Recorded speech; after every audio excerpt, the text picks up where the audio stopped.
कि compassionately आप लोगों ने you all have given me opportunity on this wonderful day of Ekadashi to speak something on Bhagavad Gita. By this way, इस प्रकार से इसी बहाने कृष्ण को कुछ स्मरण करने का, तो आप सभी का बहुत बहुत धन्यवाद सेवा में लगाने के लिए। और सबसे पहले हम मंगलाचरण करेंगे, उसके बाद फिर हम भगवद गीता पे यथासंभव जो भी चर्चा है वो करेंगे। ओम ज्ञानतिमिरान्धस्य ज्ञानाञ्जनशलाकया चक्षुरुन्मिलितं येन तस्मै श्रीगुरवे नमः। श्रीचैतन्यमनोभीष्टं स्थापितं येन भूतले स्वयं रूपः कदा मह्यं ददाति स्वपदान्तिकम्। वन्देऽहं श्रीगुरुः श्रीयुतापदकमलं श्रीगुरून् वैष्णवांश्च श्रीरूपं साग्रजातं सहगण रघुनाथान्वितं तं सजीवं साद्वैतं सावधूतं परिजनसहितं कृष्ण चैतन्य देवं श्री राधा कृष्ण पादान सहगण दलिता श्री विशाखान्वितांश्च। हे कृष्ण करुणा सिंधु दीनबंधु जगतपते गोपेश गोपिका कांत राधा कांत नमोस्तुते। तप्त कांचन गौरांगी राधे वृंदावनेश्वरी वृषभानुसुते देवी प्रणमामि हरिप्रिये। वाञ्छाकल्पतरुश्च कृपा सिन्धुभ्येव च पतितानां पावनेभ्यो वैष्णवेभ्यो नमो नमः। जय श्री कृष्ण चैतन्य प्रभु नित्यानंद श्री अद्वैत गदाधर श्रीवासदि गौर वृंद। हरे कृष्ण कृष्ण कृष्ण हरे हरे, हरे राम राम राम राम हरे हरे। नमो विष्णुपादाय कृष्ण पृष्ठाय भूतले श्रीमते भक्ति वेदांत स्वामी नामिने। नमस्ते सारस्वती देवे गौरवाणी प्रचारिणे निर्विशेष शून्यवादी पाश्चात्य देशतारिणे। हरे कृष्ण। तो जैसा कि मुझे पता है कि मैं श्लोक शायद मुझसे आशा है कि मैं श्लोक पढ़ूंगा और फिर कोई भक्त उसका ट्रांसलेशन पढ़ेंगे और फिर हम उस पर चर्चा करेंगे, if I am not wrong. So इसी अकॉर्डिंग हम चलने वाले हैं। सुबल गो Prabhu. Right. Okay, thank you. So who is going to read the translation after I recite the verse? Jyotsna Mata ji. Okay कर सकते हैं। ओके, सो आज बहुत ही हरे कृष्ण प्रभु जी। चित्रा माता जी हैं। चित्रा माता जी। ओके।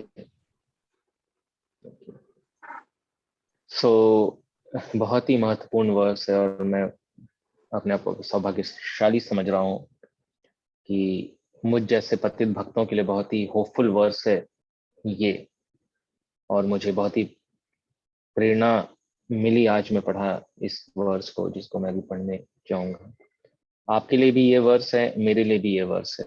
आपके लिए ये वर्स कैसे है वो भी हम चर्चा करेंगे, मेरे लिए ये वर्स कैसे है वो भी हम चर्चा करेंगे।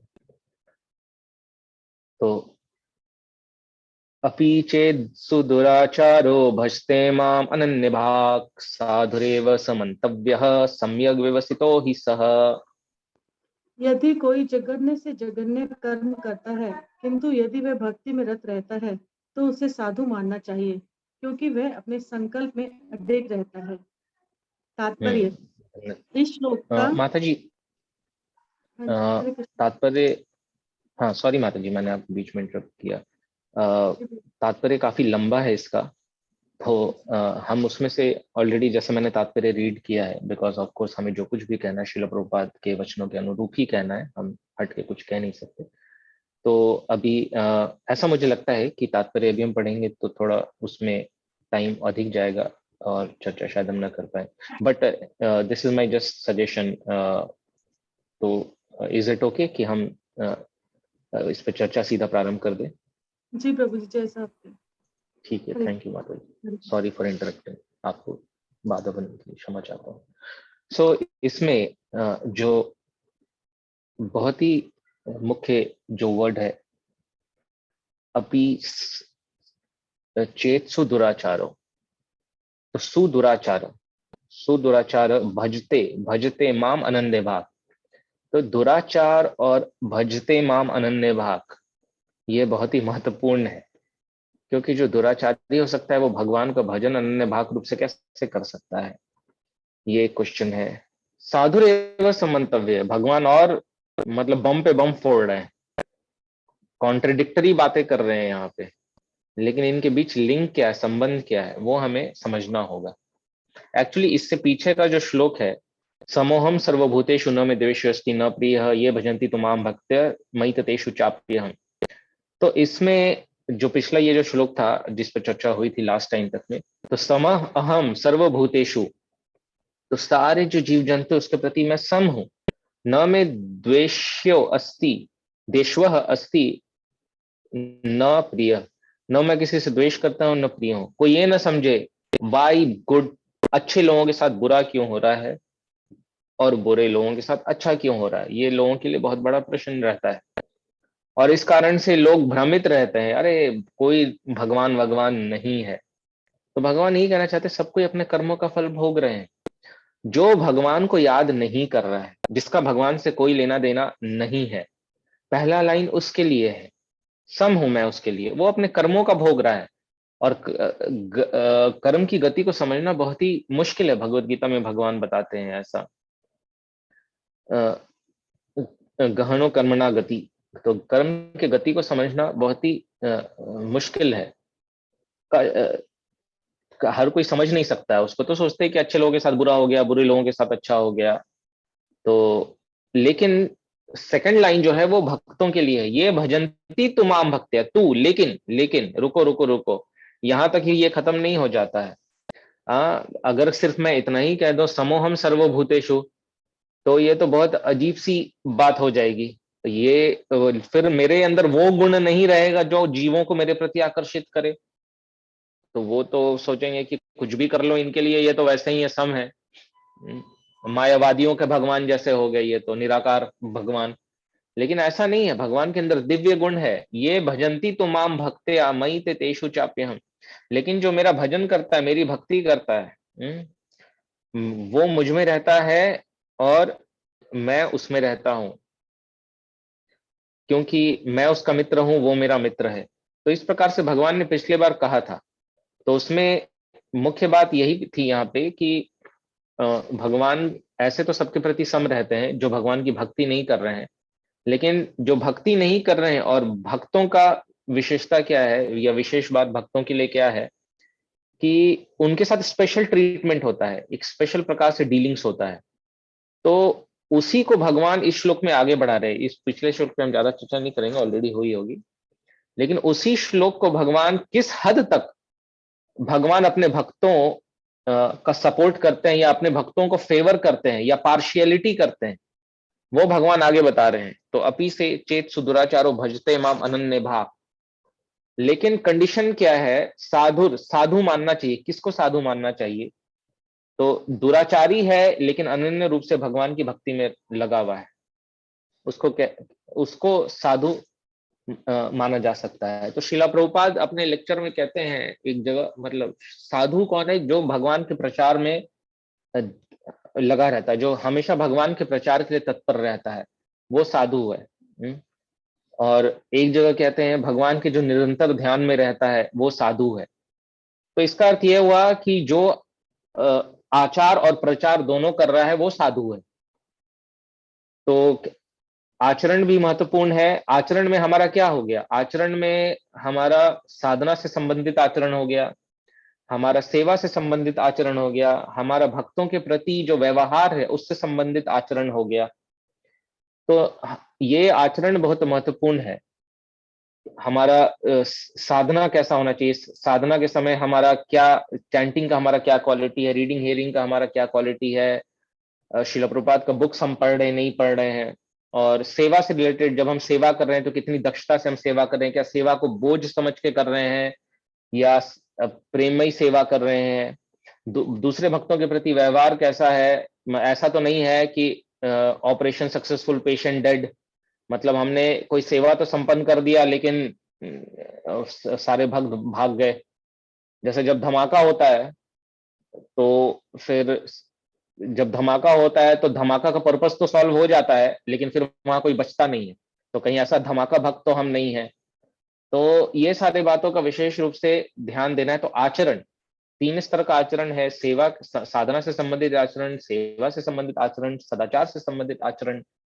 तो आचरण, आचार और प्रचार, ये साधु का लक्षण होता है।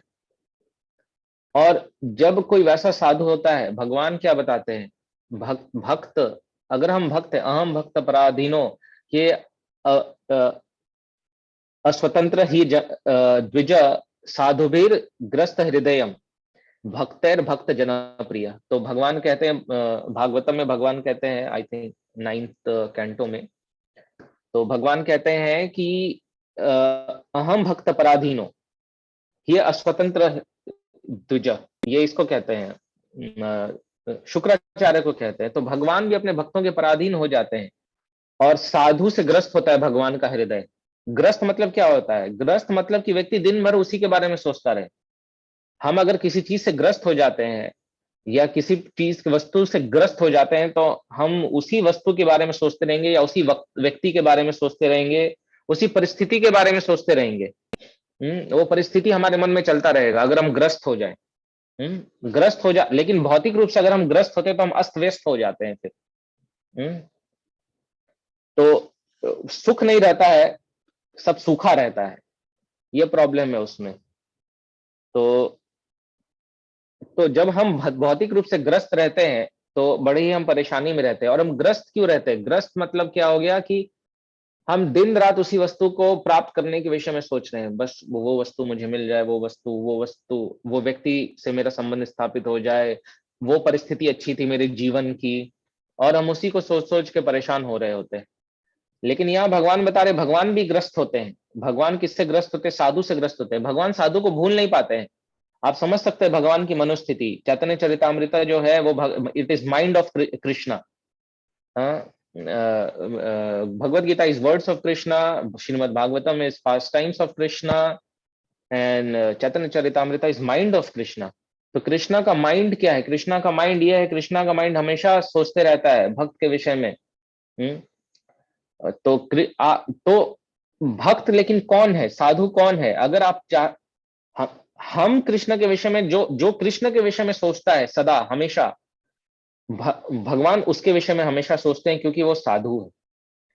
और भगवान कितना अपने भक्तों को प्रेम करते हैं कि उनकी गलतियों को माफ करते चलते हैं। ये पार्शियलिटी हो जाता है। देखिए, इस संसार का नियम है टिट फॉर टैट, लेकिन भक्तों के लिए टिट फॉर टैट का नियम नहीं चलता है।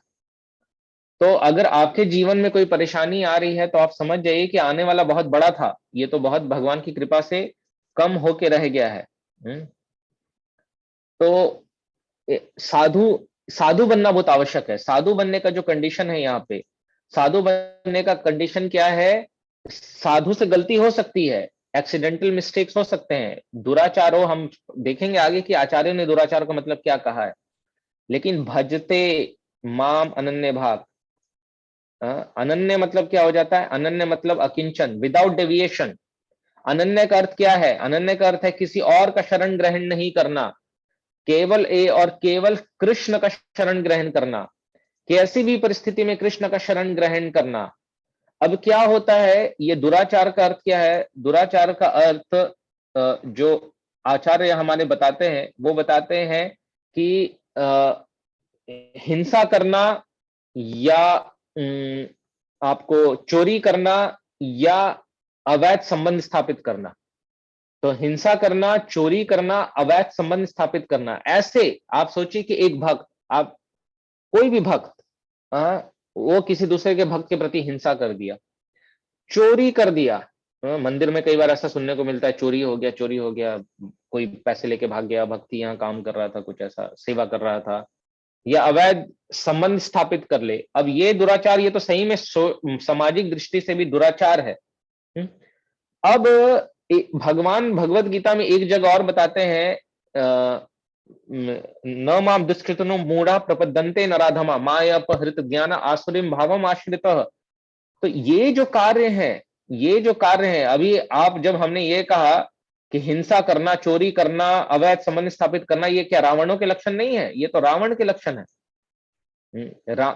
अगर किसी को भी कहा जाए एक व्यक्ति है जो कि हिंसा करता है दूसरों के प्रति, भागवत या रामायण में एक व्यक्ति का चर्चा है जो हिंसा करता है, जो चोरी करता है, जो दूसरे की जो भार्या है उसका अपहरण करता है, तो हम सोचेंगे ये तो रावण की बात हो रही है। हम कभी सोचेंगे ये किसी भक्त की बात हो रही है?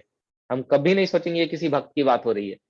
लेकिन यहाँ भगवान बोल रहे हैं दुराचारों, क्योंकि हम तो आचार्य के माध्यम से ही भगवान की बातों को समझ सकते हैं, हमें तो इतनी बुद्धि, इतनी छोटी सी बुद्धि, हम क्या समझेंगे। तो आचार्य बता रहे हैं रावण की बात नहीं हो रही है, ये भक्त की बात हो रही है। तो अभी ये भक्त और रावण में भेद खत्म हो गया, ये इस लेवल पे भेद खत्म हो गया। लेकिन कहाँ भेद शुरू होता है? न माम दुष्कृतनु मूढ़ प्रपद्यन्ते, प्रपद्यन्ते ये वर्ड इंपॉर्टेंट है, इसलिए अनन्य भाग। तो भक्त गलती करता है, गलती से गलती करता है, दुराचार उससे हो जाता है, लेकिन उसके नेक्स्ट स्टेप उसका क्या तुरंत रहता है? उसका नेक्स्ट स्टेप रहता है जो हमारे लिए प्रैक्टिकल एप्लीकेशन पॉइंट है। नेक्स्ट स्टेप रहता है हताश नहीं होना, निराश नहीं होना। प्रभुपाद कहीं पे बता रहे हैं कि एक जगह क्लियर कट प्रभुपाद सजेशन देते हैं कि अगर आपसे कुछ गलती हो जाए तो आप हताश और निराश मत होइए। अगर आप, हाँ, पश्चाताप करना अच्छी बात है, लेकिन असली पश्चाताप क्या है? अगर एक भक्त से गलती हो जाए तो असली पश्चाताप क्या है? Next day 64 rounds. ये पश्चाताप, ये नहीं कि मेरे से नहीं होगा, माला टांग के रख दिया। अरे बीमारी है तो सोल्यूशन तो दवाई खा के सोल्यूशन होगा ना। कई बार बीमार हम बीमारी से इतने दुखी हो जाते हैं कि दवाई खाना छोड़ देते हैं कि मैं दवाई खाने के लिए क्वालिफाइड नहीं हूं। ओ मैं इतना बीमार हूं, मैं मेरे से नहीं होगा, मैं दवाई खाने के लिए क्वालिफाइड नहीं हूं। अरे बीमारी मतलब यू आर मोस्ट क्वालिफाइड। तो जैसे कि हमारे आचार्य भी गाते हैं कि हे भगवान, जो आपका अवतार हुआ है वो पतितों का उद्धार करने के लिए हुआ है। सो मौसमा पतित प्रभु न पाइबे आ रहा। तो इस प्रकार से हमको मिथ्या अहंकार में हमें नहीं रहना चाहिए। ये प्रैक्टिकल बहुत जरूरी है, मतलब ये हमारे भजन के लिए बहुत हेल्पफुल होगा। हमको मिथ्या अहंकार में नहीं रहना है कि मेरे से गलती हो ही नहीं सकती है। मैं पतित कैसे हो गया? अरे मैं पतित कैसे हो गया? मेरे से गलती कैसे हो गई? This is unacceptable. This is unacceptable in a sense कि हमको आगे बढ़ना है, लेकिन ये नहीं कि हम इतने ज्यादा उसमें हताश हो गए कि माला वाला सब टांग दिया, भक्तों का संग छोड़ दिया। नहीं, दवाई को और स्ट्रांगली टेकअप करना है। तो इसलिए कहा गया अगर कोई बड़े से बड़ा दुराचारी है, लेकिन गलती से गलती होने के बाद वो प्रॉपर भजन में लग जाता है, अनन्य भाव। किसके भजन में? माम। हाँ, ऐसा नहीं कि दुर्गा जी के शरण में चला गया, हाँ, माता जी बताओ बचाओ, हाँ, बम भोले बचाओ, बम भोले भोले बम फोड़ते रहते हैं। तो माम, माम मतलब कृष्णा। तो भजते अनन्य, अनन्य मतलब विदाउट डेविएशन। ये नहीं कि उसके बाद पहले तो हरे कृष्णा हरे राम उस पे हो रहा था, बीटबैक पे हो रहा था, उसके बाद पता चला कि जीवन चेंज हो गया, उसके बाद दम मारो दम, मिट जाए गम, बोलो सुबह शाम, उसके बाद कहीं और ही चले गए। तो नहीं, भगवान भगवान के अलावा कौन हमें बचा भी कौन सकता है? ठीक है, दुराचार करने की हमारे अंदर प्रवृत्ति है, लेकिन what is the process? Process is to just without deviation भगवान की भक्ति करना, स्टार्टिंग नवविधा भक्ति करना, स्टार्टिंग विथ हियरिंग। हमें और अपने श्रवण को बढ़ा देना चाहिए, भजन को बढ़ा देना चाहिए, भगवान पे विश्वास होना चाहिए कि नवविधा भक्ति में इतनी शक्ति है कि आगे के श्लोक में देखेंगे हम कितनी शक्ति है। क्षिप्रम भवती धर्मात्मा वाली शक्ति है। क्षिप्रम means very quickly, very fast. तो जब ऐसा कोई होता है, साधुर एव समंतव्य, मंतव्य मतलब टू बी कंसिडर्ड। सम्यक, सम्यक means completely, body mind and word व्यवस्थित ही स। तो जो अपने बॉडी माइंड एंड वर्ड से विदाउट डुप्लीसिटी, बिना हिपोक्रेसी के, विदाउट डुप्लीसिटी, बिना किसी धोखेबाजी के, अपने हृदय वाक वपुभीर, है कि नहीं? तो जैसे कहते हैं कि तत्तेनुकंपम सुसुमीक्ष मान भुंजा निवात्म कृतम विपाकम हृदय वाक वपुभीर विद्धानस्ते यो जीवेत स मुक्ति पदे सदाय भाग, यो जीवेत मुक्ति पदे सदाय भाग। तो ये जो कोई भी हमारे ऊपर प्रॉब्लम आ रहा है, इवन मेंटल प्रॉब्लम, माइंड का भी प्रॉब्लम आ रहा है, माइंड कभी कभी बहुत प्रबल हो जाता है, बहुत बहुत ज्यादा। यतत ही अभी कौनते पुरुषस्य विपश्चित इंद्रियाणी प्रमाथिनी हरंती प्रसभम मना। तो इंद्रियाणी, तो इंद्रियां जो है मन को इफेक्ट करती हैं। मन को कैसे इफेक्ट करती है इंद्रियां? जहां हम किसी भी इंद्रिय भोग की वस्तु को देखते हैं, मन के अंदर ऑलरेडी उसको एंजॉय करने का संस्कार है, पिछली बार ऐसे एंजॉय किया था, करोड़ों जन्मों से ऐसे एंजॉय किया है, तो मन का एजिटेट होना स्वाभाविक है, माइंड का एजिटेट होना स्वाभाविक है।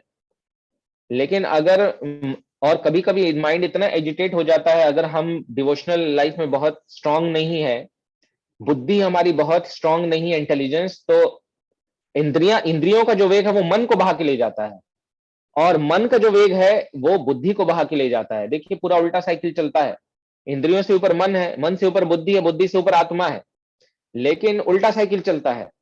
क्योंकि जो फर्स्ट कांटेक्ट है मटेरियल वर्ल्ड का हमसे, वो इंद्रियों के माध्यम से। हमारा जो फर्स्ट कांटेक्ट है मटेरियल वर्ल्ड से, वो हमारे स्थूल इंद्रियों के माध्यम से। हाँ, और उसके जैसे नदी जो होती है वो सागर में मिलती है, लेकिन कभी कभी सागर का लहर इतना तेज होता है कि नदी को भी उल्टे दिशा में बहा के ले जाता है, ऊपर से नीचे फ्लो होता है। तो इसलिए किधर का फ्लो ज्यादा है उधर से ही बहाव आएगा और बाढ़ आएगा। तो अगर मन का फ्लो बहुत ज्यादा है और कृष्ण स्मरण का फ्लो कम है, कृष्ण भक्ति भाव रस का फ्लो कम है हृदय में, तो मन एकदम उल्टा बहा के ले जाएगा, सारा तहस नहस, शहर को तहस नहस कर देगा। नॉर्मली शहर से सब कुछ आके समुद्र में मिलता है, या शहर से सब कुछ आके नदी में मिलता है, चाहे फैक्ट्री का पानी हो, चाहे कोई भी, पूरे शहर का सब कुछ नदी या समुद्र में आके मिलता है।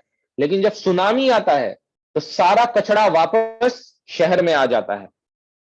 तो अगर हम अपने आप को इस स्टेट में रखेंगे बहुत दिनों तक कि हम कचरा साफ कर रहे हैं, फिर से सारा कचरा इंद्रियों के माध्यम से मन पे आ जा रहा है, मन के माध्यम से बुद्धि पे आ जा रहा है, और उस कचड़े के नीचे, मलबे के नीचे आत्मा दब गया। फिर से आत्मा को कोई खींच के निकालता है, अरे निकलो भाई, हिज ग्रेस वेदांत चंद्र प्रभु निकालेंगे, निकलो भाई, मलबे से बाहर निकलो। कभी कभी मलबे में इतना दब जाते कि निकलना ही मुश्किल हो जाता है।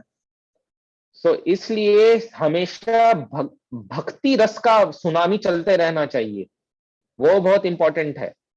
तो ये जो भक्ति रस का सुनामी क्या है, कांस्टेंट फ्लो, सम्यक व्यवस्थितो ही सम्यक। तो बॉडी माइंड एंड वर्ड, ये गाइडेंस में इंगेज रहना चाहिए डिवोशनल सर्विस में। जहां हम कैजुअल हुए, जहां हम अपने मन का करने लगे, तो जब हम अपने मन का करते हैं तो हो सकता है शुरू में मन वही करवाए जो आपको लगे कि भक्ति है, हमें लगे कि भक्ति है, लेकिन वो तो मन का ट्रिक होता है। जैसे किसी बच्चे को किडनैप करना होता है तो वो चॉकलेट देता है, किडनैप करने वाला, पिताजी भी चॉकलेट देते हैं, तो बच्चा सोचता है अरे पिताजी भी चॉकलेट दे रहे हैं, मामा जी भी चॉकलेट दे रहे हैं, चाचा जी भी चॉकलेट दे रहे हैं, ये व्यक्ति भी चॉकलेट दे रहा है, तो उससे पहचान करता अच्छा ये तो अपना ही है। पिताजी में और उस व्यक्ति में अंतर करना उसके लिए मुश्किल हो जाता है।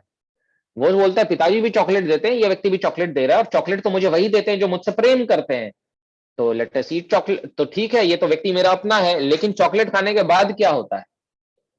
तो उसी प्रकार से मन भी कभी कभी हमको भ्रमित करता है।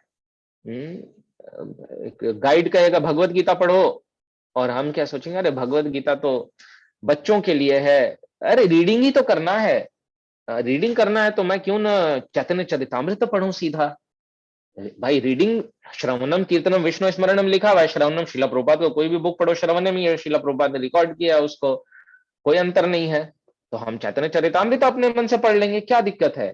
मन ने चॉकलेट खिला दिया, और पिताजी तो शायद नॉर्मल लॉजेंजेस खिला रहे थे, इसने तो फेरो रोशर खिला दिया कि अरे चैतन्य चरितामृत, मैं कुछ छोटा भक्त थोड़े ही हूं, हियरिंग सीधा टॉप क्लास से रीडिंग करूंगा। लेकिन हो गया, बस अपने मन से किया तो मन तो उसके बाद फिर शक्तिशाली हो जाता है, मन को खाना मिल जाता है, और उसके बाद धीरे धीरे करके उसके बाद फिर चैतन्य चरितामृता भी बंद होगा और हम कहीं टहलने निकल जाएंगे, मन कहीं टहलने निकल जाएगा।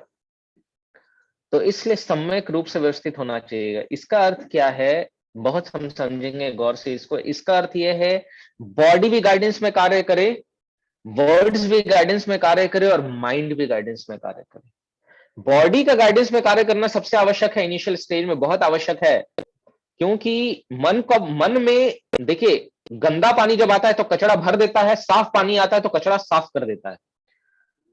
तो इंद्रियों से हम गंदा पानी भी ले सकते हैं, गंदा सुनामी भी आ सकता है, और साफ पानी का भी सैलाब आ सकता है, जो आपके पूरे गंदगी को बहा के ले जा सकता है।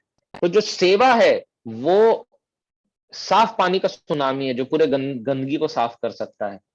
तो गाइडेंस में बॉडी को एंगेज करना है सम्यक रूप से, अपने सारी इंद्रियों को। मनःषष्ठानि इंद्रियानी प्रकृति स्थानी कर्षति, मनःषष्ठानि इंद्रियानी इंक्लूडिंग द माइंड।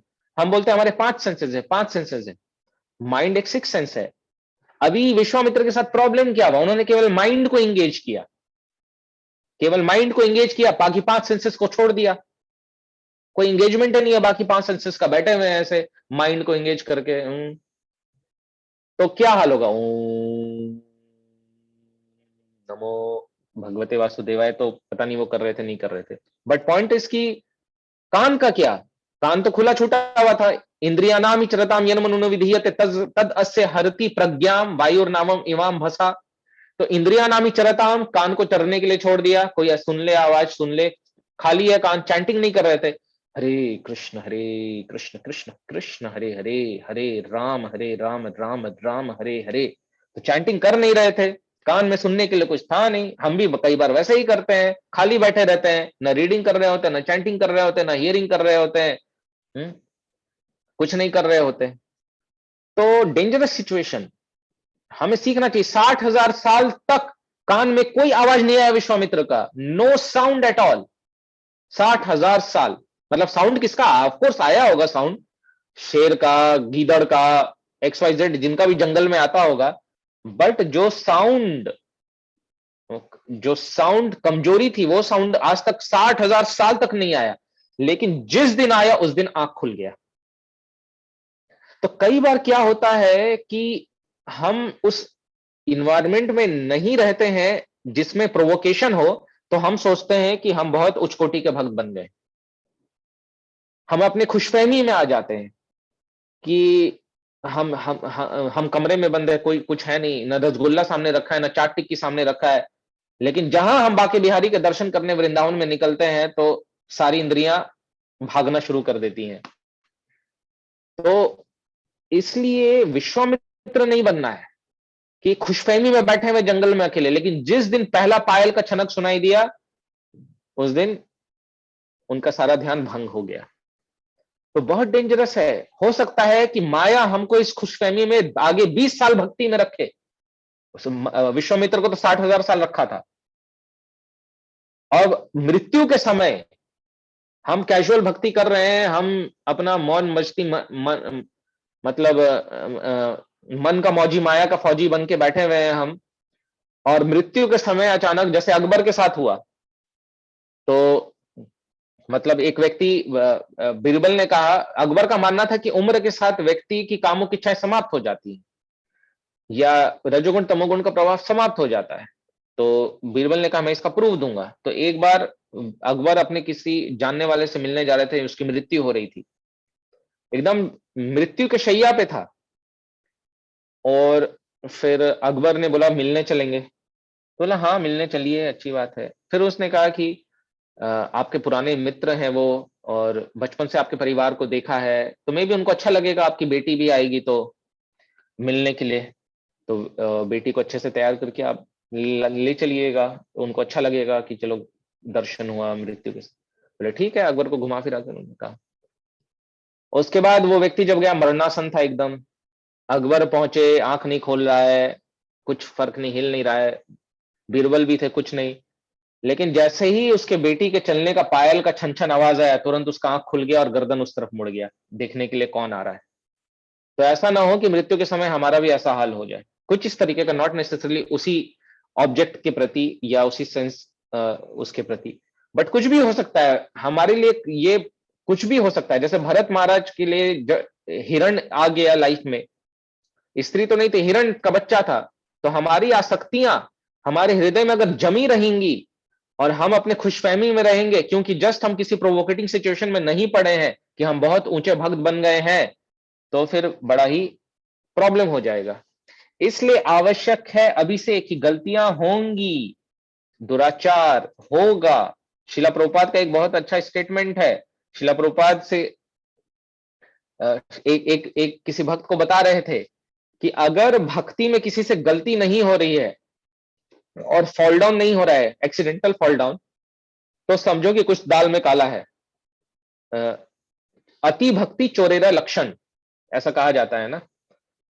तो अगर कोई सिंसियरली भक्ति कर रहा है, जो भक्ति करने आया है, शिला प्रभुपाद एक्सपेक्ट करते हैं कि उससे गलतियां होंगी। और शिला प्रभुपाद ने कहा कि अगर कोई बहुत परफेक्टली काम कर रहा है मंदिर में, उससे गलतियां नहीं हो रही, तो समझ जाओ कि कुछ दाल में काला है, उसका इंटेंशन कुछ और है, ऐसा। तो ये, तो इसलिए वो नेचुरल है, इसलिए हम हताश ना हो और हम साधु साधु हम रहें, साधु बनने का प्रयास करें। तो साधु बनने का क्या है? भजन, भगवान की भक्ति करना, अनन्य भाव, किसी और के शरण में नहीं जाना।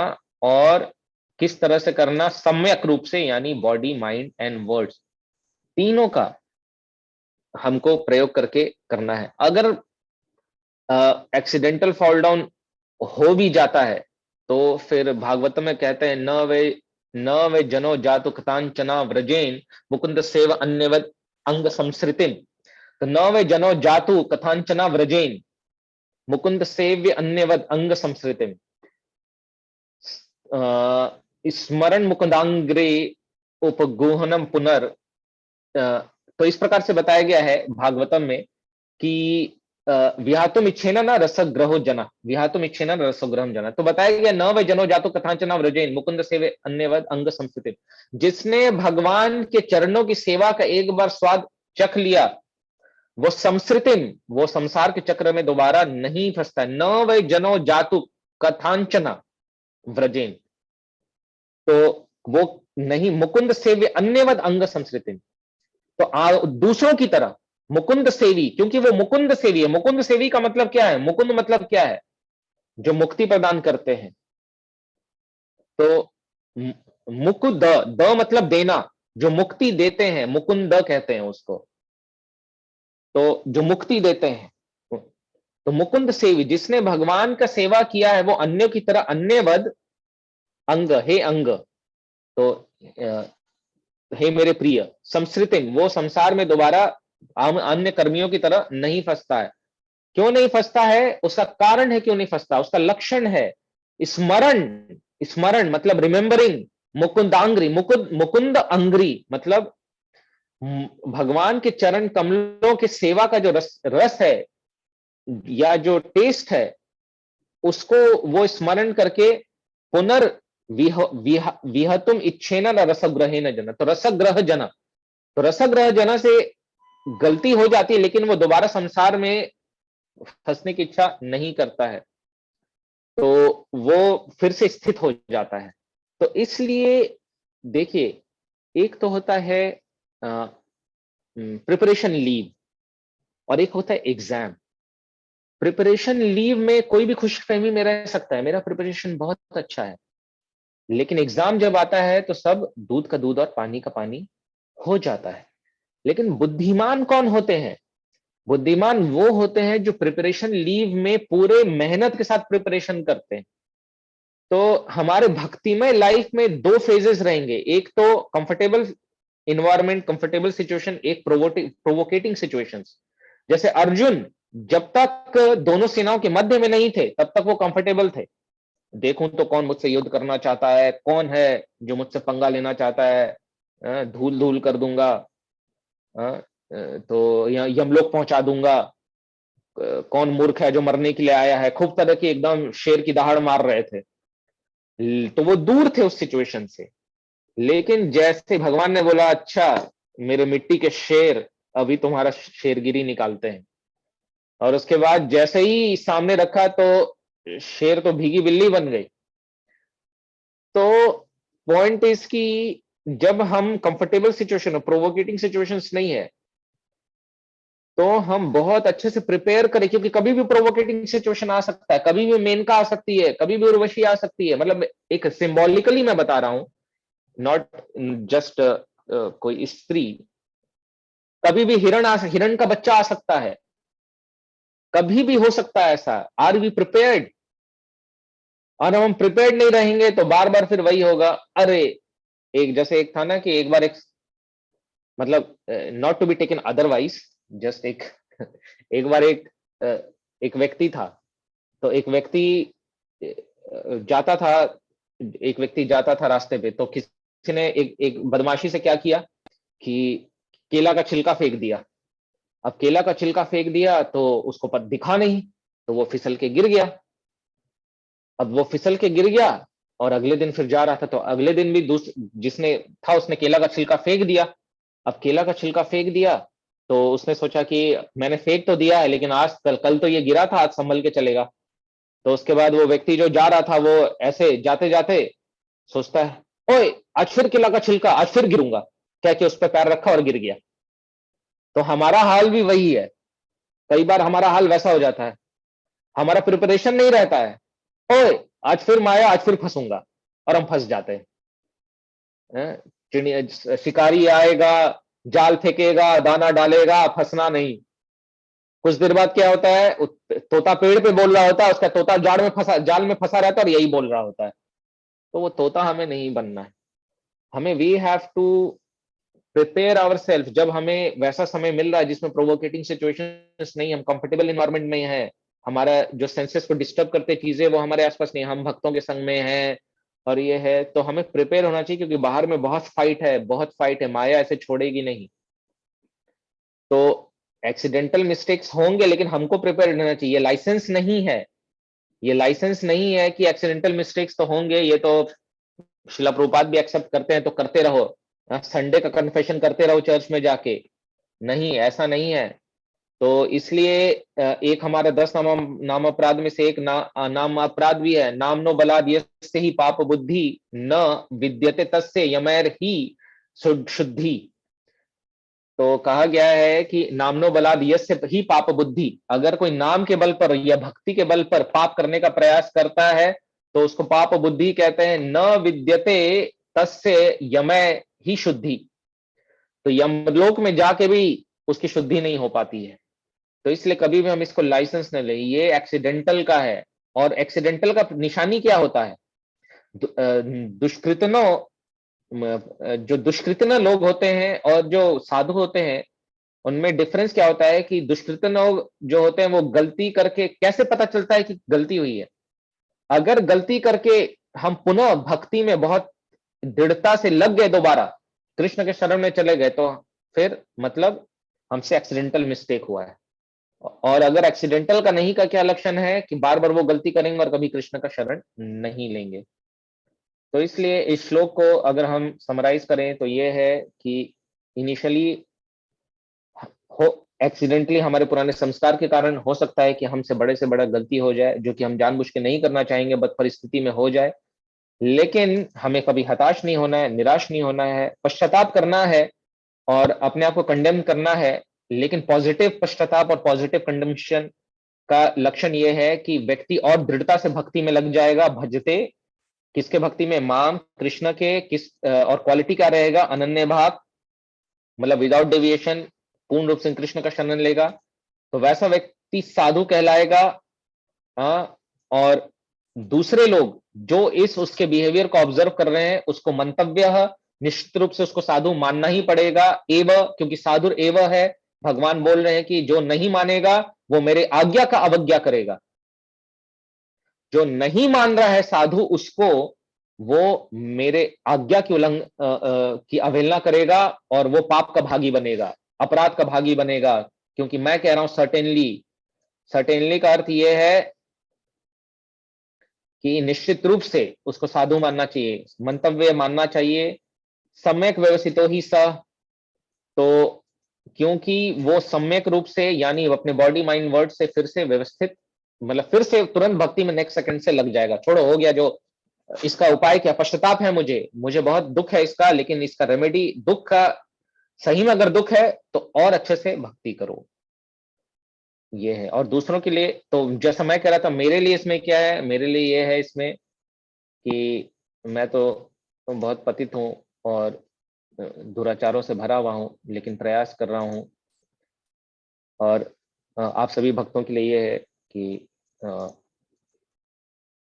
जो भी आपके किसी भी भक्तों को, क्योंकि आप लोग तो बहुत अच्छे भक्त हैं, मैं तो खुद ही इस श्लोक के दूसरे भाग में वो भी नहीं हूँ, खैर मैं साधु भी नहीं हूँ, लेकिन हाँ अपराध से बचना है तो हमारा हृदय बड़ा हो और हम साधु ही माने, ये इम्पोर्टेंट है। तो एक आप सभी के लिए हो सकता है, क्योंकि आपके अंदर तो दुराचार नहीं है, वो तो मेरे अंदर है। अब हम नेक्स्ट श्लोक पढ़ेंगे। अच्छा, इसमें जस्ट एक पॉइंट और था जो श्रील प्रभुपाद ने अपने तात्पर्य में ये श्लोक कहा है कि जिसने भगवान का शरण लिया है वो उस चंद्रमा की तरह है जिसमें दाग तो दिखते हैं, लेकिन उससे चंद्रमा के प्रकाश में कोई फर्क नहीं पड़ता है। यानी गलती हो भी जाए तो उसके भक्ति में कोई फर्क नहीं पड़ता, या उसके अंदर के जो गलतियां या अनर्था है, एक जगत श्रील प्रभुपाद कहते हैं वो बिना दांत के सांप या बिना जहर के सांप के बराबर है, कि वो काटेगा तो कोई असर नहीं करेगा। तो श्लोक नंबर 31 अगेन ये बहुत ही प्रॉमिसिंग श्लोक है। क्षिप्रम भवति धर्मात्मा शाश्वच्छान्तिम निगच्छति कौन्ते प्रतिजानीहि न मे भक्त प्रणश्यति।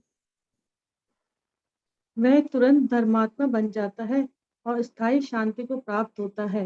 हे कुंती पुत्र, निडर होकर घोषणा कर दो कि मेरे भक्त का कभी विनाश नहीं होता। प्रभु जी तात्पर्य पढ़े, छोटा। हाँ पढ़ लीजिए। इसका कोई दूसरा अर्थ नहीं लगाना चाहिए। 7वें अध्याय में भगवान कहते हैं कि जो दुष्कृति है वह भगवत भक्त नहीं हो सकता। जो भगवत भक्त नहीं है उसमें कोई भी योग्यता नहीं होती। तब प्रश्न यह उठता है कि संयोगवश या स्वेच्छा से निंदनीय कर्मों में प्रवृत्त होने वाला व्यक्ति किस प्रकार भक्त हो सकता है। यह प्रश्न ठीक ही है, जैसा कि 7वें अध्याय में कहा गया है, जो दुष्टात्मा कभी भक्ति के पास नहीं भटकता उसमें कोई सद्गुण नहीं होते। श्रीमद् भागवत में भी इसका उल्लेख है। सामान्यतः 9 प्रकार के भक्ति कार्यों में युक्त रहने वाला भक्त अपने हृदय को भौतिक कल्मश से शुद्ध करने में लगा होता है। वह भगवान को अपने हृदय में बसाता है, फलतः उसके सारे पाप पूर्ण कल्मश धुल जाते हैं। निरंतर भगवान का चिंतन करने से वह स्वतः शुद्ध हो जाता है। वेदों के अनुसार ऐसा विधान है कि यदि कोई अपने उच्च पद से नीचे गिर जाता है तो अपनी शुद्धि के लिए उसे कुछ अनुष्ठान करने होते हैं, किंतु यहाँ पर ऐसा कोई प्रतिबंध नहीं है, क्योंकि शुद्धि की क्रिया भगवान का निरंतर स्मरण करते रहने से पहले से ही भक्त के हृदय में चलती रहती है। अतः हरे कृष्ण कृष्ण कृष्ण हरे हरे, हरे राम राम राम हरे हरे, इस मंत्र का अनवरत जप करना चाहिए। यह भक्त को आकस्मिक पतन से बचाएगा। इस प्रकार यह समस्त भौतिक कल्मशों से सदैव मुक्त रहेगा। हरि बोल। तो श्रील प्रभुपाद की असीम कृपा कि हमें हमारे लिए कुछ भी नहीं समझने के लिए नहीं छोड़ा, और अपनी विशेष कृपा श्रील प्रभुपाद ने इस भगवत गीता यथारूप के रूप में हमारे सामने प्रस्तुत की है, जिसमें सारा सॉल्यूशन श्रील प्रभुपाद ने दे दिया है कि नहीं।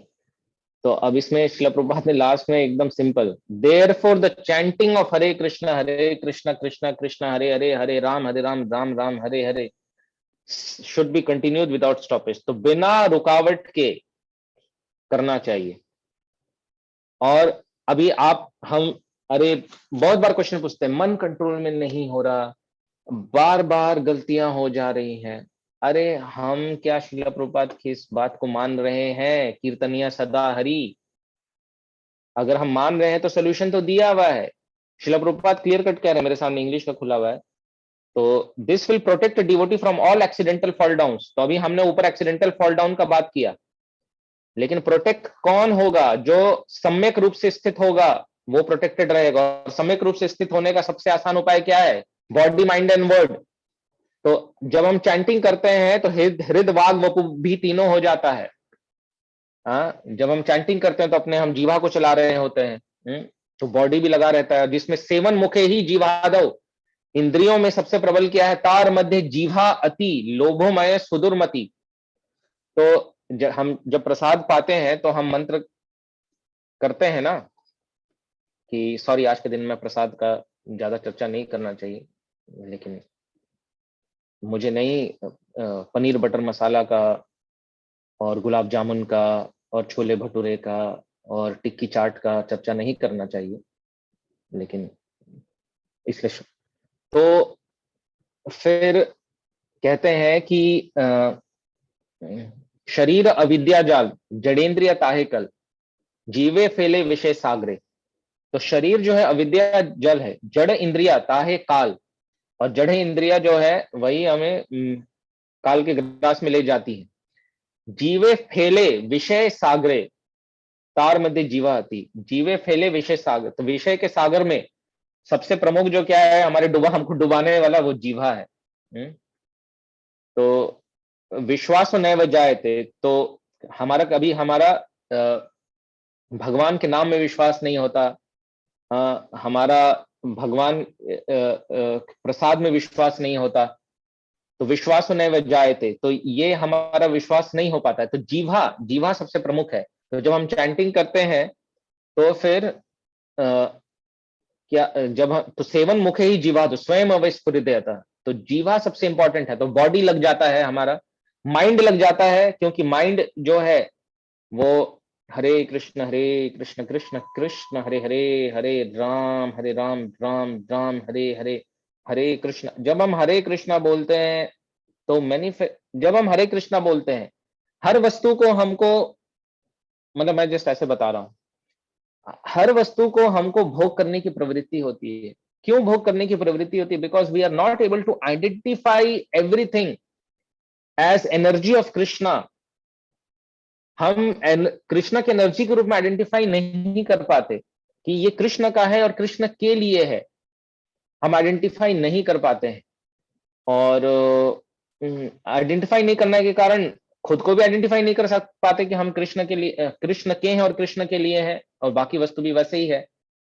तो क्योंकि हमें कृष्ण का ध्यान नहीं है, तो हमें बस वस्तु दिखाई देता है और हम दिखाई देते हैं और कोई दिखाई देता नहीं है। तो हम फिर उससे अपना रिलेशनशिप स्टैब्लिश करने का प्रयास करते हैं। अच्छा, ये वस्तु एग्जिस्टेंस में है, अस्तित्व में ये वस्तु है और अस्तित्व में मैं हूं, ये जड़ है मैं चेतन हूं, ये भोग्य है मैं भोगता हूं। क्योंकि भगवान तो दिख ही नहीं रहे ना, कहीं पिक्चर में आ ही नहीं रहे हैं, रियलाइजेशन ही नहीं है, आत्म साक्षात्कार ही नहीं है, तोते की तरह बोलने से तो फर्क पड़ता नहीं है। तो उसके कारण क्या होता है कि बस दिखता है संसार में वो वस्तु और मैं हूं और ये मेरे लिए ही बना है। लेकिन जब हम हरे कृष्ण महामंत्र करते हैं तो हरे कृष्ण की एनर्जी है, और कृष्ण तो हम अपने आप को रिमाइंड कराते हैं there is energy and there is energetic, who is energy, all of us is energy and Krishna is energetic. हर कुछ एनर्जी है, और मतलब एनर्जेटिक का है। तो जब हम करते हैं हरे कृष्णा, तो माइंड तुरंत माइंड में okay, Hare Krishna Krishna Krishna Hare Hare, everything belongs to Krishna, Hare Ram Ram Ram Hare Hare. तो जब इस तरह से हम चैंटिंग करते हैं, उसके बाद फिर नाम के बाद फिर रूप गुण लीला धाम सब कुछ प्रकट होता है। तो माइंड का थिंकिंग, तो माइंड भी इंगेज हो जाता है, फिर माइंड भी इंगेज हो जाता है, प्रार्थनाओं में इंगेज हो जाता है, विचारों में इंगेज हो जाता है, भगवत उन्मुख विचारों में, विमुख नहीं उन्मुख विचारों में इंगेज हो जाता है। और कान, तो इस प्रकार से बॉडी माइंड एंड वर्ड्स तो ही है, हम हरे कृष्ण महामंत्र बोल रहे हैं। तो इसलिए बहुत इंपॉर्टेंट है कि हम इस श्रील प्रभुपाद का जो सोल्यूशन है उसको हम समझें, ये कितना इंपॉर्टेंट है। मतलब हम क्या, ये जो है हमको लग रहा है ये अतिशयोक्ति है ऑलवेज, लेकिन मेरा मतलब ये श्रील प्रभुपाद का विश्वास हमें करना चाहिए, श्रील प्रभुपाद के ऊपर हमें विश्वास होना चाहिए, सेनापति भक्त के ऊपर हमें विश्वास होना चाहिए। उन्होंने यहाँ सॉल्यूशन दे दिया है, आप कल से इसको अप्लाई करिए, आप और हम अप्लाई करने का प्रयास करें। क्विक हैबिट लगाना पड़ेगा। मैं परम पूज्य लोकनाथ स्वामी महाराज जैसे बता रहे थे कि एक शराबी को शराब पीते पीते हैबिट ऐसा लग जाता है कि जीना तो क्या जीना शराब पीने के बिना, तो ऐसे महाराज बोलते हैं ना, जीना तो क्या जीना शराब के बिना, ऐसा हाल उसका हो जाता है। लेकिन पहले हैबिट लगता है उसको, पहले दिन शराब पी के उल्टी आता है धीरे धीरे।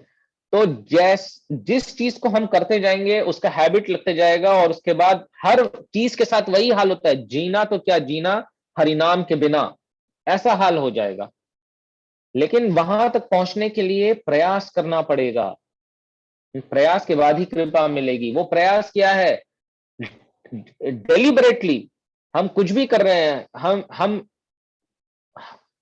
मतलब कुछ भी कर रहे हो तो हरे कृष्ण कृष्ण कृष्ण हरे हरे, हरे राम राम राम हरे हरे, हरे कृष्ण कृष्ण कृष्ण हरे हरे, हरे राम राम राम हरे हरे। तो ये चलते रहे। कुछ भी हम जा रहे हैं मोटरसाइकिल से, हम कुकिंग कर रहे हैं, हम कुछ भी, चैतन्य महाप्रभु तो वॉशरूम में भी जाते थे तो जीवा पकड़ रहे थे, लेकिन गोपाल गुरु ने बता दिया कि ऐसा तो मृत्यु हो जाएगी, वॉशरूम में क्या करेंगे फिर, तो कॉन्स्टेंटली कीर्तन या सदा हरि, तो वो उन्होंने उसको उनको गुरु ही मान लिया। सो इसलिए ये इट इज शिला प्रभुपाद ने ये सॉल्यूशन दिया है, and my humble request is कि बस आप ऐसा टेस्ट लगेगा, ऐसा टेस्ट लगेगा कि आपको जीवा पकड़ना पड़ेगा अपना, और सब छूट जाएगा। निंदा कर आप लोग के अंदर नहीं है, मेरे अंदर है वो सारा, लेकिन मैं जस्ट चर्चा के पॉइंट ऑफ व्यू से, निंदा करने का समय नहीं मिलेगा। अरे निंदा के लिए जीव को क्या लगाऊं मैं, तुच्छवत तुच्छवत लगेगा ये सारा कुछ। तो इसलिए ये सॉल्यूशन शिला प्रभुपाद का बहुत इंपॉर्टेंट है। This is the solution. Chaitanya Mahaprabhu भी यही लेके आए, गोलोकेर प्रेमधन हरिनाम संकीर्तन। तो continuous thinking of supreme lord makes him pure by nature. तो शिला प्रभुपाद बताए निरंतर जो कृष्ण का स्मरण है वो किसी को शुद्ध बनाता है, और निरंतर स्मरण करने का सबसे आसान तरीका है हरे कृष्ण महामंत्र को निरंतर करते रहना। निरंतर आप जितने देर हरे कृष्ण महामंत्र करेंगे उतने ही देर स्मरण होगा, और उसके बाद धीरे धीरे करके हम बन जाएंगे साधु। तो ये बहुत इंपॉर्टेंट है। अच्छा, इसमें हमें ये भी ध्यान में रखना है कि कई बार कई भक्तों का मतलब हमें अब सेफ साइड होके चलना है। कई बार बहुत उच्च कोटि के भक्त रहते हैं, और हमें उनको ये नहीं सोचना है कि ठीक है क्षिप्रम भवति धर्मात्मा, एक दिन बेचारा गलती कर रहा है अभी। अब जैसे फॉर एग्जाम्पल कालिदास का एग्जाम्पल है, चैतन्य लीला से ही हम लेते हैं तो कालिदास का एग्जाम्पल है, पुंडरीक विद्यानिधि का एग्जाम्पल है। तो कालिदास क्या थे, भगवान के एक बहुत बड़े भक्त हुए। तो वो क्या करते थे कि वो पासा फेंकते थे और कहते थे हरे कृष्णा ऐसे करके। तो वो जस्ट एक जोक में करते थे, जिसको शिला प्रभुपाद ने जब अपना कहा तो कहा जेस्ट जेस्ट जस्ट जेस्ट, मतलब कि एक जस्ट जोकिंगली वे। ऐसा नहीं कि कुछ सीरियस थे कि गैम्बलिंग। तो ऐसा नहीं कि हम सोचे कि अरे वाह, जब एक भक्त पासा फेंक के कह रहा है तो हम भी ऐसे, आप नहीं करेंगे इन जनरल, हम भी कुछ और ऐसा जो प्रोहिबिटेड है वो कार्य करके हम भी पान मुंह में डाले और बोले हरे कृष्णा, पान का स्वाद भी कृष्णा ही है। तो हम नकल नहीं कर सकते, हमको गुरु के आदेश का पालन करना है, क्योंकि शास्त्रों में ऐसा बताया गया है कि वैष्णवेर क्रियम मुद्रा विज्ञान बुझाए, ऐसा बताया गया है। तो इसलिए हमें उनका अनुकरण नहीं करना है। जब पुंडरीक विद्यानिधि से मिलने गए मुकुंद दत्त के कहने पे, गदाधर पंडित जब गए थे पुंडरीक विद्यानिधि से मिलने, तो एकदम वो पान वान चबा रहे थे, सब कोई आसपास चामर डुला रहे थे। वो सोचे हो क्या रहा है, मैं किसके पास, ये मुकुंद दत्त क्या किसके पास लेके चले आए, ये तो कोई भोग विलास में लिप्त व्यक्ति लगता है। मुकुंद दत्त पकड़ लिया उनके चेहरे के एक्सप्रेशन से कि कुछ इनको पसंद नहीं पड़ रहा ये सारा कुछ। तो उसके बाद उन्होंने बोला ये महाभागवत है, और उन्होंने एक श्लोक बोला मुकुंद, अहो बकीयम स्तनकाल कूटम जिंगनाम से अपाए अपसाद्वी लेबे गतिम धातृचितम तत्वन्य कम्वा दयालुम शरणम रजेम। अच्छा, अब ये श्लोक तो मैंने भी बोला और आपने भी सुना, हम में से कितने लोग लोटपोट होने लगे? हाँ, नींद में लोटपोट हो रहे हैं तो अलग बात है वो, अगर कोई हो रहा हो तो लेकिन ना मैं लोटपोट हुआ, बोलने वाले को कोई एक्सटेसी नहीं, और आप लोग में से किसी को आया होगा लेकिन आप लोग उसको मैनिफेस्ट नहीं कर रहे होंगे, वो अलग बात है। बट आप सोचिए कि ये श्लोक इतना इंपॉर्टेंट श्लोक है कि इसको सुन सुन के लोगों की हालत खराब। मतलब जो सुखदेव गोस्वामी, वो निराकार ब्रह्म की उपासना के लिए निकल पड़े, ब्रह्मवादी, यही श्लोक सुना उन्होंने और यही श्लोक सुन के वो भगवान के भक्त बन गए। सेम कई बार ऐसा इंस्टेंस आया है कि किसी के भक्ति को चेक करना हुआ हो तो ये श्लोक बोला गया है। तो अभी समझिए हमारी आपकी भक्ति चेक हो गई। तो मेरी भी। तो इसलिए जिस जिस दिन, अब आर्टिफिशियली इसको करने की आवश्यकता नहीं है, बट जिस दिन ये श्लोक सुन के हम लोटपोट होने लग जाए तो समझ जाइए कि हम भक्ति के कुछ स्तर पे पहुंचे, नहीं तो ये टेस्ट है। तो जब उन्होंने ऐसा कहा तो पुंडिक विद्यानिधि थे, वो उनको कोई सुध-बुध नहीं रहा, कूद गए अपने आसन से सब, और उसके बाद लौटने लगे, कपड़े सारा उनका इधर-उधर हो गया, कपड़े-वपड़े, डेकोरेशन सब इधर-उधर हो गया, सब बर्बाद हो गया उनका पूरा। और ऐसा सस्ता कपड़ा नहीं था, महंगा कपड़ा था। कई बार तो हम दंडवत करते समय भी वृंदावन में ध्यान रखते हैं धूल ना लग जाए। ओहो! अरे एलन सोली का शर्ट है, खराब ना हो जाए वृंदावन में, या मटका सिल्क का कुर्ता है, ओहो! पांचांग मार लेते हैं। और कभी तो योगा ही कर लेते हैं, पैर से ऐसे टच करने का हाथ से प्रयास करते हैं, चलो यहीं पे एक योगा मार लेते हैं। केवल उंगलियां टच होती है, पैर की उंगलियां और हाथ की उंगलियां टच होती है, बाकी पूरा बॉडी ऊपर हवा में रहता है। और तो हम कितना संभाल के रहते हैं, लेकिन उनको कोई सुध नहीं था, उनको कोई सुध नहीं था, कपड़ा फट रहा है, क्या हो रहा है, क्या नहीं हो रहा है, पूरा लोटपोट होने लगे। ऐसा हमने कई जगह देखा। तो तो इस प्रकार से हम देखते हैं कि सबसे सेफ ये है कि हम दूसरे को जज ही ना करें, क्योंकि हमें नहीं पता कि उसका भक्ति का लेवल क्या है। हम सोचें कि नहीं नहीं, भगवान ने कहा है, बेचारा अभी बच्चा है, साधु मान लेना, ठीक है, गलती कर रहा है, तो जजमेंटल नहीं होना है। लेकिन हाँ, अगर हमें as a counsellor, as a temple president, authority, अगर हमें कोई सेवा मिला है कि, और एज अ अथॉरिटी सेवा मिला है, तो हमें ऑब्जर्व करना चाहिए, जजमेंटल नहीं होना चाहिए। क्योंकि हम जज क्या करें, नित्य कृष्ण सिद्ध प्रेम, नित्य कृष्ण प्रेम सिद्ध साधु कब बनाए, नित्य सिद्ध कृष्ण प्रेम साधु कब बनाए। जो आत्मा है वो, उसको हम क्या जज करें। जजमेंट के बाद निष्कर्ष यही निकलेगा कि आत्मा तो नित्य सिद्ध है कृष्ण प्रेम में, तो हम किसको जज कर रहे हैं। हम कंडीशनिंग को जज कर रहे हैं, हम आत्मा को जज कर रहे हैं। अरे आत्मा में हम बुराई ढूंढ भी कैसे सकते हैं, आत्मा में तो बुराई है ही नहीं है, तो हम उसको जज करके भी क्या करेंगे, हमारा जजमेंट ही गलत निकल जाएगा। हम बोलेंगे, सपोज हम बोलेंगे कि जो देव की दुलाल प्रभु तो बड़े ऐसे हैं, देव की दुलाल प्रभु तो बिल्कुल ऐसे हैं, बिल्कुल वैसे हैं, बुराई करने लगे। अरे देव की दुलाल प्रभु कैसे हैं, देव की दुलाल प्रभु आत्मा है और आत्मा शुद्ध है, हम उनमें गलती कहां से ढूंढ सकते हैं। हाँ, बस उस शुद्धता तक लाने के लिए ट्रेनिंग दिया जा सकता है इन अ गुड। जैसे एक भाई भाई को ट्रेनिंग देता है, एक पिता पुत्र को ट्रेनिंग देता है उसके भले के लिए, जजमेंट उसमें नहीं होता है। जजमेंटल होने का लक्षण क्या होता है, जजमेंटल होने का लक्षण है कि निंदा हम करेंगे, हम क्रोधित होंगे, और हम द्वेष करेंगे, ईर्ष्या करेंगे, कुछ भी। तो हमें जजमेंटल होना मतलब कि हम देहात्म बुद्धि में, it is as simple as that. हम खुद देहात्म बुद्धि में, इसलिए हम जज कर रहे हैं, आत्मा तो शुद्ध है, तो इसलिए जजमेंटल भी नहीं होना है। और इस प्रकार से हम साधु, कई बार इस कारण से साधु संग भी छूट सकता है। अब ब्रह्मा जी को नारद मुनि ने कभी नहीं छोड़ा, हालांकि उनसे गलती हुई, वो अपनी पुत्री के पीछे ही भागने लगे, लेकिन कभी नहीं छोड़ा। शिव जी के बारे में भी आता है, मोहिनी मूर्ति से भ्रमित हो गए, हाँ, और उनका वीर स्खलन हो गया, तब भी वो आचार्य कहलाते हैं। तो कई बार अपने इस छोटी बुद्धि से या अपराध बुद्धि के कारण हम बहुत एग्जॉल्टेड एसोसिएशन को भी लेने से मिस कर सकते हैं।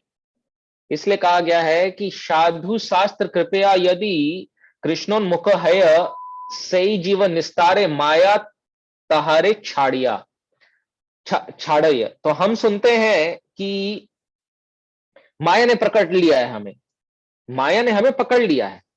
अब माया ने हमें पकड़ लिया है तो हम उसके से छुटा नहीं सकते हैं। एक छोटे बच्चे को अगर कोई पहलवान पकड़ ले तो कितना छुटा पाएगा, नहीं छुटा पाएगा, बिल्कुल नहीं छुटा पाएगा, है कि नहीं। कृष्णा पूतना को पकड़ लिए, नहीं छुटा पाए। अब कृष्णा की शक्ति है माया, तो माया हमें पकड़ ले तो क्या हम छुटा पाएंगे, हम नहीं छुटा पाएंगे माया। अगर हमें पकड़ ले तो। लेकिन माया कब छोड़ेगी? खुद छोड़ेगी। माया इच्छा करेगी छोड़ने की। तो सृष्टि स्थिति प्रलय साधन शक्ति एका, तो ऐसा जैसे ब्रह्म संहिता में बताते हैं, इच्छानुरूपम अपि अस्य चेष्टते सा। तो माया देवी के बारे में बताते हैं कि माया देवी कृष्ण की इच्छा के अनुरूप कार्य करती है। लेकिन माया जीव को पकड़ने की माया की इच्छा कब होती है? जब कृष्ण भूलिय से जीव भोग वांछा करी, माया निकट करी जापटिय धरे। तो जब कृष्ण भूली जीव भोग वांछा करी, तो जब कृष्ण को भूल के कोई जीव भोग वांछा करता है, तो माया की इच्छा क्या होती है? एक पकड़ लो। पकड़ने से पहले लेकिन थप्पड़ वप्पड़ मारती है, बहुत लेफ्ट राइट बजाती है। जैसे पुलिस किसी क्रिमिनल को पकड़ता है तो पहले 2-3 अच्छा से लगाता है, तो पहले तो 2-3 थप्पड़ मारती है, कि थप्पड़ मार के ट्रेलर दिखा देती है कि आगे क्या होने वाला है। अब जेल में जाने से, कार में बैठाने से पहले ही पुलिस वाले 2-3 मार देते हैं कि अभी तो पिक्चर बाकी है मेरे दोस्त। तो माया उसी समय बोल देती है अभी तो पिक्चर बाकी है, आ जाओ। आध्यात्मिक क्लेश, अधिभौतिक क्लेश, अधिदैविक विक्लेश, जन्म जरा व्याधि मृत्यु काम क्रोध लोभ मोह मत मत्सर। हाँ, तो दुखालय शाश्वतम अनित्यम सुखम अनित्यम, इसके आगे वाले श्लोक में आएगा। तो अब माया तो पकड़ लेती है, लेकिन छोड़ेगी कब? साधु शास्त्र कृपया यदि कृष्णन मुख हय सही जीव निस्तारे माया तहारे छाड़या। तो ये चैतन्य चरितामृत में कहा गया है कि साधु शास्त्र कृपा यदि कृष्णन मुख, तो जब तक साधु शास्त्र की कृपा नहीं होगी तब तक हम कृष्ण उन्मुख नहीं हो सकते।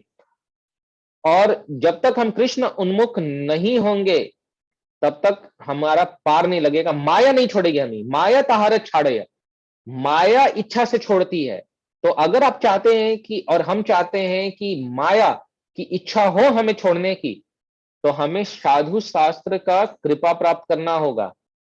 यस्य प्रसादात भगवत प्रसादो यस्या प्रसादान न गति कुतोपि। अब साधु और शास्त्र का कृपा प्राप्त करने के लिए क्या करना होगा? एज इट इज फॉलो करना होगा, एज इट इज फॉलो करना होगा। तो इसलिए ये बहुत महत्वपूर्ण है कि शिला प्रभुपाद जो कह रहे हैं, साधु कह रहे हैं ना, शिला प्रभुपाद तो मतलब टॉप मोस्ट साधु, प्योर साधु, 100% साधु, 200% साधु शिला प्रभुपाद कह रहे हैं, मान कि बच्चों मेरी बात मान लो, मेरे ग्रैंड डिसाइपल्स मेरी बात मान लो, या अभी हम आप सब का दीक्षा शायद होने वाला होगा या हो चुका है। तो आप कहीं ना कहीं कुछ भक्त होंगे जो ग्रैंड डिसाइपल होंगे शिला प्रभुपाद के। तो हमारे जो दादाजी हैं, तो जिनको दादा गुरु कहते हैं, वो कह रहे हैं कि सदा कीर्तनीय सदारी। उसके लिए फिर कंडीशन है, ये कंडीशन ही कंडीशन है भक्ति में, कहाँ बच के जाएंगे हम। अब कितने कंडीशन की मैं बात करूं, जैसे कभी कभी महाराज कहते हैं ना नहीं कहेंगे। कई बार प्रभु जी लोकनाथ स्वामी महाराज लेक्चर दे रहे होते हैं, कहते हैं नहीं कहेंगे, क्योंकि बात खुलती चली जाती है, बात खुलती चली जाती है। अब हम जब कीर्तनीय सदाहरि की बात करेंगे तो फिर वो बात खुल जाएगी, त्रिनादपि सुनीचे न तरोरी व सहिष्णु न मानी न मान देना कीर्तनीय सदाहरि। तो हर चीज तो आपस में लिंक्ड है। तो चर्चा खैर बहुत लंबी हो जाती है इनमें, तो इसलिए ये सॉल्यूशन को हम फॉलो करने का प्रयास करेंगे। ठीक है, नेक्स्ट श्लोक।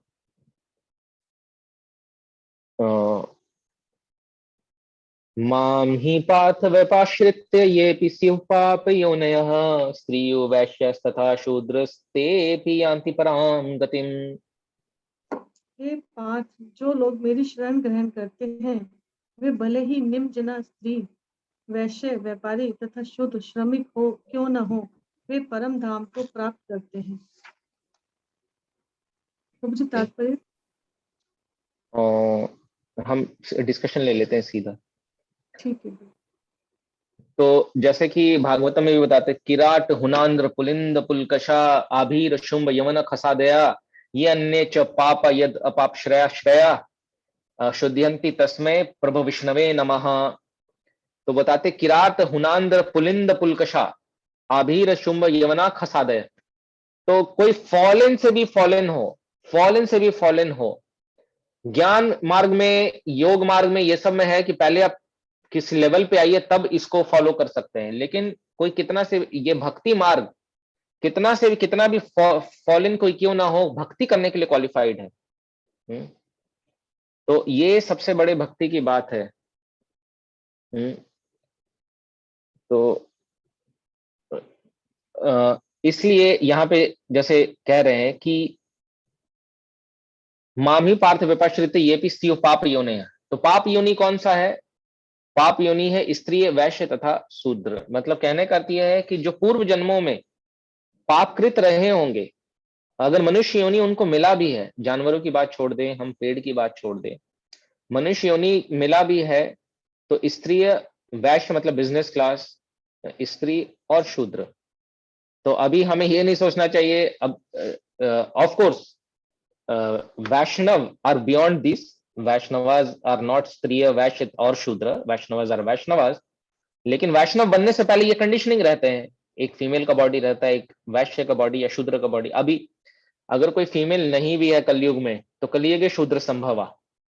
तो अगर फीमेल कोई नहीं भी है तो शूद्र तो है ही है, कलयुग शूद्र संभवा। तो इस प्रकार से हम सब देखें तो प्राय कलयुग में सभी पाप योनि के अंतर्गत ही आ जाते हैं। लेकिन जो वैष्णव हो गए, अब कुंती महारानी को हम कहेंगे क्या स्त्रियों वैश्य तथा पाप योनिया कहेंगे क्या स्त्री होते हुए? असंभव, असंभव है। कुंती महारानी की प्रार्थनाएं, best of the best prayers. Srila Prabhupada ने जो प्रार्थना पे बुक लिखा है, टीचिंग्स ऑफ लॉर्ड चैतन्य लिख दिया, टीचिंग्स ऑफ प्रहलाद महाराज लिख दिया, टीचिंग्स ऑफ कपिल देव, जो भी, लेकिन जो प्रार्थना लिखा है, मतलब प्रार्थना के रूप में जो है, जो एक भक्त का है, विशेष जो मतलब बहुत इंपॉर्टेंट जो ग्रंथ है, वो है टीचिंग्स ऑफ क्वीन कुंती। और क्या प्रार्थनाएं हैं, 18वें श्लोक से लेकर 43वें श्लोक तक, 8वें अध्याय का पहले स्कंद का, ब्यूटीफुल ब्यूटीफुल। तो इसलिए this is for condition soul, liberated stage पे ये सब नहीं होता है। लेकिन भगवान और ग्लोरीफाई कर रहे हैं कि मतलब भक्ति में इतनी शक्ति है कि कोई अगर इनमें से भी जो कि पूर्व पाठकों में किसी भी कंडीशनिंग लेवल पे हो, वो मुक्त हो सकता है। तो हमारे लिए कितने होप की बात है, मतलब प्रैक्टिकली हमारे लिए की शिक्षा की बात है इसमें, कि जो हम प्रोसेस कर रहे हैं वो प्रोसेस हमको निश्चित रूप से भगवत धाम ले जाएगा। इसमें कोई दो राय है ही नहीं, है ही नहीं, है ही नहीं। क्योंकि हम वो बंदर का बच्चा नहीं है तो बंदर से चिपकने का प्रयास कर रहे हैं और बंदरिया घूम रही है और कभी कभी बच्चा पेड़ से भी गिर जा रहा है। हम वो बिल्ली का बच्चा है जिसको खुद ही बिल्ली अपने दांत से उठा के चल रही है। ये अंतर है। बंदर का बच्चा अगर न चिपटा रहे तो गिर जाएगा, वो माँ कभी नहीं उछलते हुए पकड़ती है। लेकिन हम तो वो है जिसको बिल्ली खुद ढो के ले जा रही है। अरे भगवान का कोई एक बार नाम ले ले, भगवान मैं मतलब कितना भी हम समझने का प्रयास करें, अगर मैं कह भी दूं कि भगवान के अंदर हमारे लिए इतना प्रेम है कि कोई एक बार भी भगवान का नाम ले ले तो भगवान उसके कृतज्ञ हो जाते हैं। नित्यानंद प्रभु कहते थे कि नित्यानंद प्रभु की गौरांग भज गौरांग, भज गौरांग, लह गौरांगेरा नाम रे, जे जना गौरांगेरा भजे, सही हमारा प्राण रे। तो भज गौरंग लह, तो नित्यानंद प्रभु का प्राण, आप समझते हैं किसी का प्राण हो जाना, किसी का इतना प्रिय हो जाना, अगर कोई गौरांग का नाम लेता है तो वो भी नित्यानंद प्रभु का, बलराम का प्राण बन गए तो जीवन कौन क्या बिगाड़ सकता है। अरे जब भगवान बोलते कि ये मेरा प्यारा है, सुबल गोप जो है वो मेरा बहुत प्यारा है, नित्यानंद प्रभु बोल रहे हैं वो मेरे लिए बहुत प्यारा है। तो आपको लगता है कि सुबल गोपाल मतलब ये नित्यानंद प्रभु के ऐसा बोलने के बाद माया देवी की हिम्मत होगी आपको छूने की? माया देवी दूर मृत्यु को हिम्मत होगी छूने की? नित्यानंद के प्रभु के प्रिय को कोई छू दे? संभव है? या बलराम के प्रिय को कोई छू दे? असंभव है। तो प्रिय बनना है हमें, हमारे लिए सॉल्यूशन क्या है? प्रिय बनना है। प्रिय बनने के लिए क्या बनना पड़ेगा? अनुगत्य, फॉलो, फॉलो करना पड़ेगा। सिंपल प्रोसेस है, just follow and nothing else, just do it. Mind के कहने पे नहीं, वैष्णवों के कहने पे। मतलब ऑफ कोर्स डिस्कस करते हैं अपनी अनर्थाज, everything we discuss, but finally जो इंस्ट्रक्शन दिया जाए, just follow it, just do it, ये है मटेरियल वर्ल्ड से बाहर निकलने का फॉर्मूला। तो जैसे महाराज कई बार कहते हैं कि महाराज कहते हैं ना, किसी ने मुझे कहा कि किस फॉर्मूला, तो महाराज कहते अरे सन्यासी के सामने ऐसे बोल रहा है, तो कीप इट सिंपल स्टूपिड, वो उसका फुल फॉर्म था, कीप इट सिंपल स्टूपिड, तो या कीप इट सिंपल सिली, तो just we have to keep it simple, just follow, जहां आ जाता है। तो डेटा भी मेरा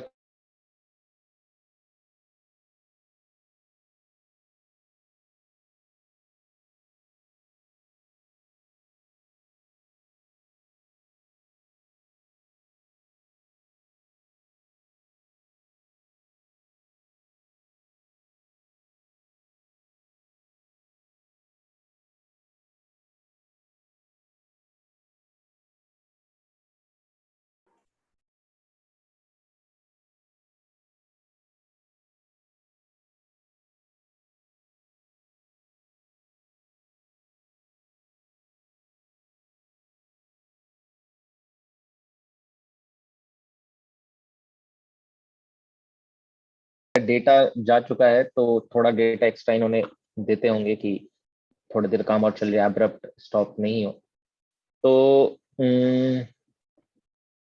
ठीक है, तो हम यहाँ पे विराम देंगे, क्योंकि अब डिस्कनेक्ट थोड़ी देर में हो ही जाएगा। विराम क्या देंगे, तो जस्ट नेक्स्ट श्लोक भगवान बताते हैं, उस पे हम सीधा चर्चा ही कर लेते हैं। किम पुनर्ब्राह्मण पुण्य भक्ता राजर्षय तथा अनित्यम सुखम लोकम इमं प्राप्य भजस्व। तो हमें समझना होगा कि ये संसार का क्या है, ये संसार का लक्षण क्या है, अनित्यम असुखम, अनित्य है और सुख नहीं है, कुछ भी सुख। असुखम मतलब क्या हुआ, मतलब विप्र, सुख है ही नहीं है, सुख है ही नहीं है। जो भी सुख हम अनुभूति करते हैं इस भौतिक जगत में, भौतिक कार्यकलाप में, वो केवल इमेजिनेशन है, देयर इज नो सुख। तो इसलिए हमें इस संसार से बहुत ही शीघ्रता से हमें बाहर निकलने का प्रयास करना चाहिए। और उसके लिए ब्राह्मण, सबसे पहले तो ब्राह्मण सत्वगुण में आना पड़ेगा। सत्वगुण में आने का उपाय क्या है कि नित्यम भागवत सेवया, constantly we will have to serve the devotee Vaishnava and Bhagavat under the guidance of devotee Vaishnav. जब रामचंद्र आए तो 4 पार्ट में आए और 4 धर्म सिखाने के लिए आए, सामाजिक धर्म, कैंकर्य धर्म, प्रपत्ति धर्म और वैष्णव धर्म। तो सामाजिक धर्म रामचंद्र ने सिखाया, कैंकर्य धर्म प्रपत्ति धर्म लक्ष्मण जी ने सिखाया, शत्रुघ्न ने सिखाया कैंकर्य धर्म, और भरत ने सिखाया वैष्णव धर्म। तो इस प्रकार से कहने, और भगवत सेवा लक्ष्मण जी से सीखने को मिलता है, और भागवत सेवा शत्रुघ्न जी से सीखने को मिलता है, जिन्होंने भरत की सेवा की। लक्ष्मण को रामानुज कहते हैं, भरत को और शत्रुघ्न को भरतानुज कहते हैं। तो भगवत सेवा भागवत सेवा दोनों ही भगवान ने सिखाया, लेकिन भागवत सेवा हमको भगवान की सेवा करनी है भक्तों के गाइडेंस में। तो हमें सत्वगुण में हम तभी आ पाएंगे, और सत्व से फिर विशुद्ध सत्व में हम जाएंगे। तो भगवान ने कहा कि जब जनरल लोग ये है, तो जो वैष्णव है वो मुझे कितने प्रिय है, आप समझ सकते हो।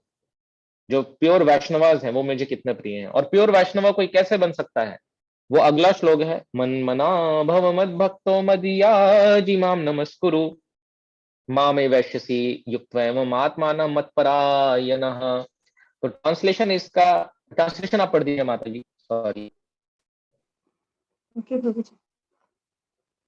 अपने मन को मेरे, हरे कृष्णा, हाँ यस माता जी। अपने मन को मेरे नित्य चिंतन में लगाओ, मेरे भक्त बनो, मुझे नमस्कार करो और मेरी ही पूजा करो। इस प्रकार मुझ में पूर्णतः तल्लीन होने पर तुम निश्चित रूप से मुझको प्राप्त होगे। तो यहाँ शिला प्रभुपाद के कुछ की पॉइंट्स जो तात्पर्य में से है, जो मैंने नोट किया, जो शिला प्रभुपाद ने कहा था, तो वो ये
हरे कृष्णा।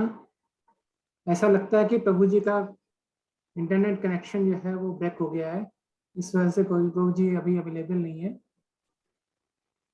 तो जैसे ही वो कनेक्ट होते हैं वो फिर से अपना स्टार्ट करेंगे अगर आ जाते हैं तो। दूसरा जो अभी तक उन्होंने बताया है उसके बारे में हम लोग एक बार फिर से रिवाइज कर लेते हैं जो उन्होंने की पॉइंट्स आज डिस्कस करे।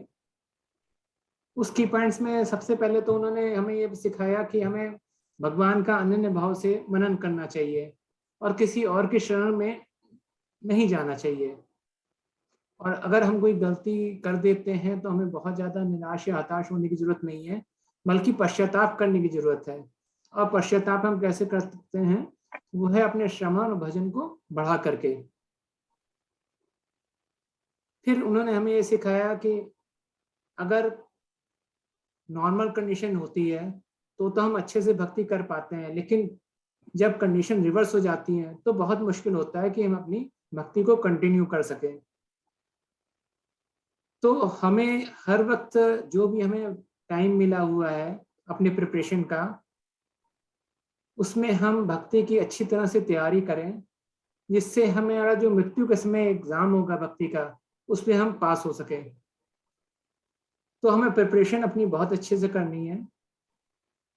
और फिर प्रभु जी ने हमें बताया कि हमारी जो भोग करने की प्रवृत्ति होती है उसका मूल कारण यही होता है कि हम उस वस्तु से भगवान कृष्ण का संबंध स्थापित नहीं कर पाते और अपना डायरेक्ट संबंध स्थापित करने की कोशिश करने लगते हैं, जिसकी वजह से हमारी भोग प्रवृत्ति जागृत होती है। अगर हम ये समझें कि वो भगवान कृष्ण की एनर्जी है तो नेचुरली हम उस तरीके से हमारी भोग की प्रवृत्ति नहीं रहेगी और हम भगवान का चिंतन जो है वो अच्छे से कर पाएंगे और उस चिंतन से हमारे सारे भौतिक कल्मश दूर हो सकते हैं।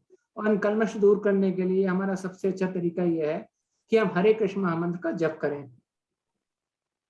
इसके अलावा प्रभु जी ने बताया कि अगर हम साधु और शास्त्र की कृपा प्राप्त कर सकें तो हम माया से छुटकारा पा सकते हैं। और भगवान का प्रिय बनने के लिए सबसे जरूरी है कि हम उनके इंस्ट्रक्शंस को फॉलो करें, भागवतों का सेवा करें, भगवान की सेवा भी भगवतों के माध्यम से करें। तो ये आज के की पॉइंट्स थे। लगता है प्रभु जी का नेट अभी तक आ नहीं पाया है, बट प्रभु जी ने हमें जिस तरीके से राजगौर प्रभु ने जिस तरीके से हम लोगों को जो आज के हमें क्लास दी उसके लिए हम उनका जो है 3 बार हरि बोल बोल करके धन्यवाद करेंगे। तो आप सबसे प्रार्थना है कि आप 3 बार हरि बोल कहें मेरे साथ। हरि बोल, हरि बोल, हरि बोल। हरे कृष्ण।